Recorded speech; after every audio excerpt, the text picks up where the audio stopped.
Assalamualaikum warahmatullahi taala wabarakatuh dan salam sejahtera, salam ceria. Semoga anak-anak permata hati cikgu dan anak murid yang dikasihi sekalian, semoga kalian berada dalam keadaan yang sihat, sejahtera, ceria bersama-sama keluarga.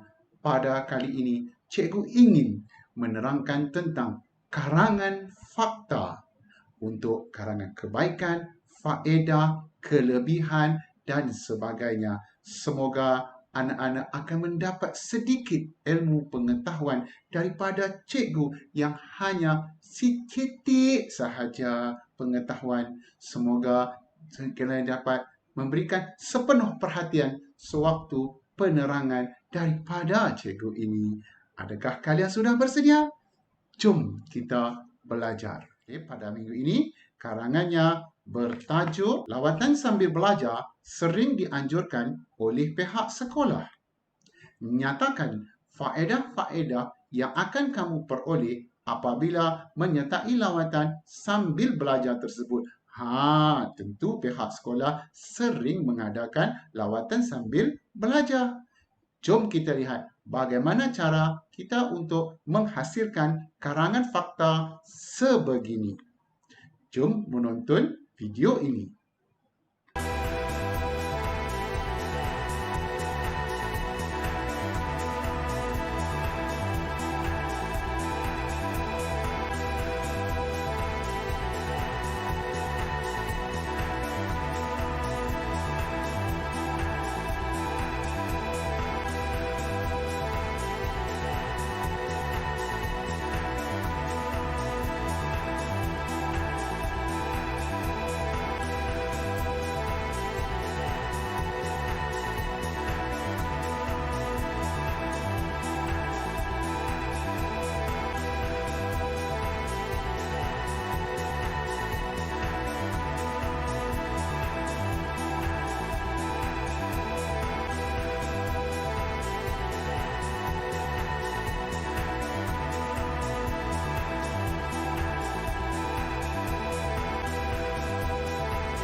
Baiklah, cikgu mengharapkan sedikit video daripada cikgu itu tadi dapat membantu anak-anak mendapat gambaran awal bagaimana cara kita untuk mencari isi-isi karangan yang berkaitan tentang fakta, yang berkaitan dengan faedah, yang berkaitan dengan kelebihan. Oh, kita menggunakan tubuh badan kita sendiri. Kita fikir kepala kita dapat apa, fikir mulut kita dapat apa. Dan moga dapat membantu. Baiklah, sekarang kita lihat bagaimana contoh karangan untuk kita menghasilkan karangan yang terbaik. Dapat markah tinggi, dapat 25 markah. Jom cikgu kongsikan. Jom kita lihat bagaimana contoh perenggan pertama, iaitu pendahuluan. Lawatan sambil belajar merupakan proses pembelajaran di luar bilik belajar yang sering dianjurkan oleh kelab atau persatuan di sekolah. Terdapat pelbagai faedah yang akan diperoleh oleh murid-murid apabila mereka menyertai lawatan sambil belajar ini. Nampak tak anak-anak permata hati cikgu? Pendahuluan kita tentang kita menceritakan apa tema karangan kita tadi, iaitu faedah-faedah menyertai lawatan. Nampak mantap kan? Baiklah, kita teruskan lagi dengan perenggan kedua. Apa dia perenggan kedua? Perenggan kedua tentulah isi-isi karangan. Tadi kita ingat CAT. Sekarang nak ingat apa pula? Sekarang kita ingat ICK. Apa dia ICK? Idea, contoh dan juga keterangan. Idea tadi daripada mana? Idea tadi datang daripada kepala. Kepala dapat menambah pengetahuan. Jadi maka kita lihat bagaimana cara kita menghasilkan karangan, menghasilkan perenggan kedua berkaitan dengan isi. Mulakan. Antara faedah menyertai aktiviti lawatan sambil belajar ialah murid-murid akan dapat menambah ilmu pengetahuan kepala tadi kan. Ikuti dengan contoh. Contohnya, mereka akan dapat menambah ilmu pengetahuan tentang sejarah-sejarah di negeri Melaka. Contohnya, lawatan itu pergi ke negeri Melaka. Seperti apa? Kalau contoh, nyatakan seperti pembukaan negeri Melaka. Kemudian, ayat yang ketiga tentang keterangan. Oleh itu, ilmu yang diperoleh menjadikan murid tidak seperti katak di bawah tempurung. Nampak tak anak-anak permata hati cikgu? Kalau kamu ingat peribahasa yang sesuai, sila masukkan dalam keterangan. Barulah isi kamu, huraian kamu macam ni. Boleh faham?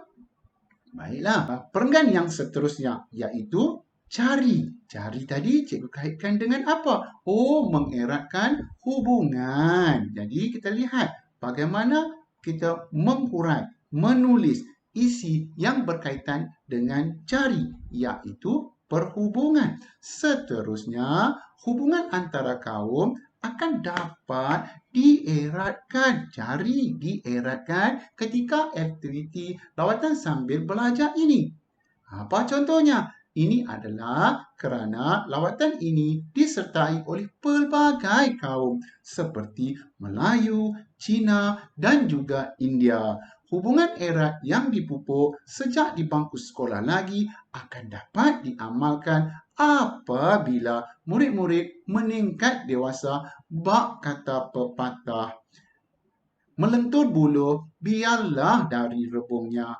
Nampak tak anak-anak? Sama macam perenggan pertama tadi, kita ada I, idea, C, contoh dan K, kesan. Cikgu yakin anak-anak dah mula tersenyum. Oh, mudahnya rupanya menulis isi-isi berkaitan dengan karangan fakta. Kita lihat pada diri kita sahaja. Oh, jari dari segi perhubungan. Selanjutnya, baiklah, sekarang kita nak lihat pula bagaimana kita nak menulis perenggan yang seterusnya. Kita hendak mengambil idea daripada tubuh badan yang mana pula?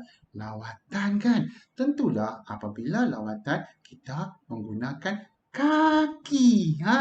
Kaki tadi cikgu telah terangkan bahawa berjalan ke tempat orang. Kita nak berjalan ke tempat orang. Bagaimana kita nak menghasilkan perenggan ini berdasarkan ICK tadi? Idea, contoh dan juga keterangan. Selanjutnya, lawatan sambil belajar memberi peluang kepada murid-murid berkunjung ke tempat orang.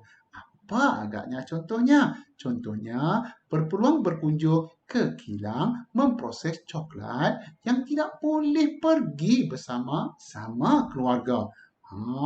Betul juga kan? Kita boleh pergi ke mana-mana dengan keluarga, tetapi untuk melawat kilang, kilang memproses coklat, kilang menerbitkan surat khabar, kilang menghasilkan roti, mana kita boleh pergi dengan keluarga?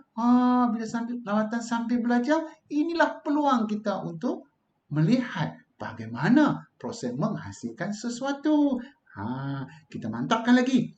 Karangan kita ini, mantapkan lagi perenggan kita ini dengan ayat yang ketiga, iaitu keterangan.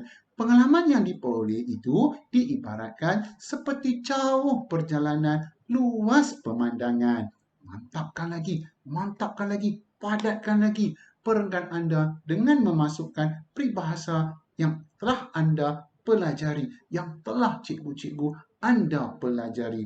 Barulah macam ini. Kita pergi kepada idea yang berikutnya. Idea yang berikutnya, kita nak ambil bahagian tubuh badan yang mana pula? Kita lihat pula dari segi tali leher.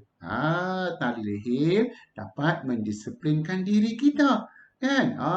Ini adalah isi yang terakhir. Maka kita boleh lihat bagaimana cara kita menulis karangan ini, menulis perenggan ini bagi isi kita yang terakhir berkaitan dengan tali leher.